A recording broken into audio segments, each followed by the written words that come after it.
Perjumpaan kita kami awali dengan informasi dari Muara Enim menyikapi keluhan masyarakat terkait dengan angkutan batu bara yang melintas di Jalan Lintas Tengah Sumatera.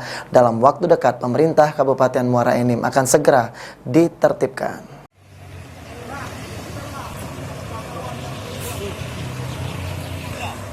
Dalam beberapa hari ini, permasalahan masyarakat dengan moda angkutan batu bara kembali terjadi. Pasalnya dalam 1 minggu, 3 truk batu bara telah menabrak tiang listrik yang mengakibatkan pemadaman listrik cukup lama.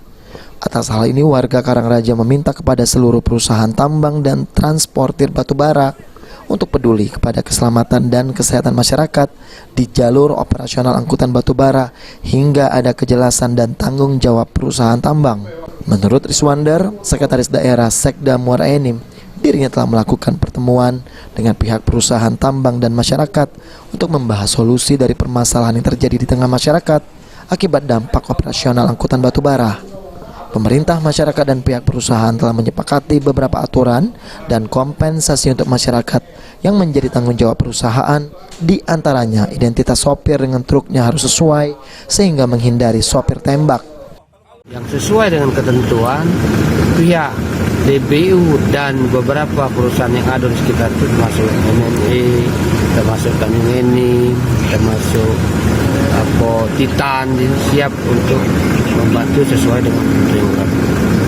Dan ke depan aku minta seluruh mobil pakai nomor lambung dan mobilnya tidak boleh kotor.